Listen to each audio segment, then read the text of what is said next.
we're talking about the criminal charges, but also you're talking about these financial operations that he was involved in, all of this information as well. Yeah, that's exactly right. So you could do it through a special prosecutor. You could do it through a transparency working group. Ed Martin, for example, is now running this weaponization task force within DOJ. I think that that would also be an appropriate place to spearhead an investigation. I think when you start looking into the Epstein story, what you see is a very, very technical, detail laden story that laces its way through U.S. Foreign policy, through Middle East foreign policy, through a Western ally foreign policy, through North African country foreign policy. I don't think Pam Bondi is, with her, given all the other responsibilities that she has as the head of the U.S. Justice Department, is the person who, is or should be the keeper of all, I don't think she needs to be personally spearheading this sort of thing. I don't think that, she necessarily has the background experience or know-how in this particular thing. What you need is somebody within DOJ who will be tasked with what to ask for, who will spend their time on this and the details of the case. And what you need from Pam Bondi is basically the muscle applied in order to green light and make sure that documents are delivered to the task force or special prosecutor from the relevant agencies. And so this is why I stress that Pam Bondi, as Attorney General, has an office that reports directly to her. It's called OPR, the Office of Professional Responsibility.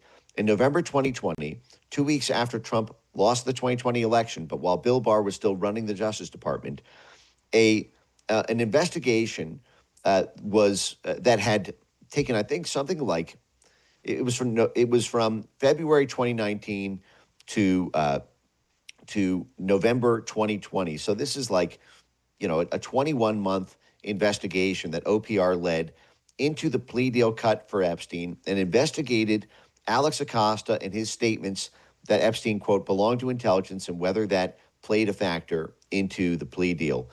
Now, you're talking about a huge, sweeping, enormously lengthy investigation by the Justice Department OPR into this exact question.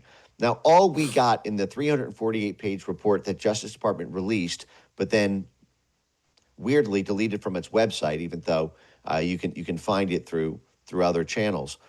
In that 348-page report, there is a very limited hangout question which is asked.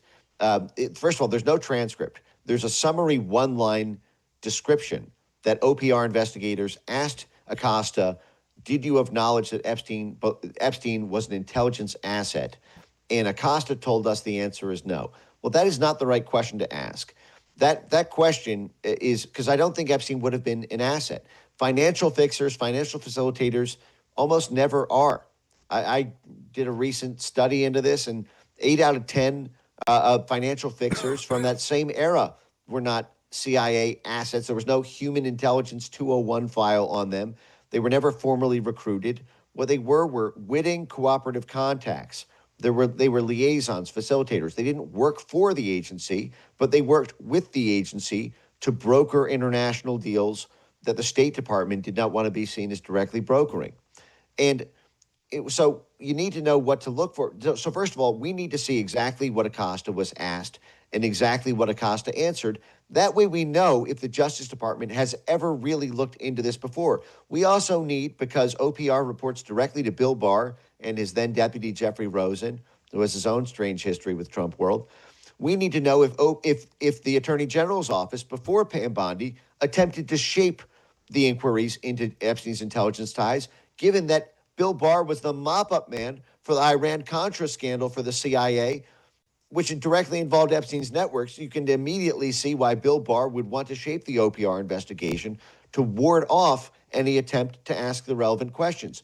We also need all of the email traffic around the 2020 OPR investigation from the CIA's Office of General Counsel, which is parked at the Justice Department in order to make sure that sensitive or classified information is disclosed in a way that does not reveal U.S. national secrets and is basically the cover-up arm of the CIA. We need to know if CIA OGR, the Office of General Counsel, CIA OGC, shaped that OPR investigation. We need the transcript of what they actually asked about Epstein's intelligence ties and what Acosta actually answered.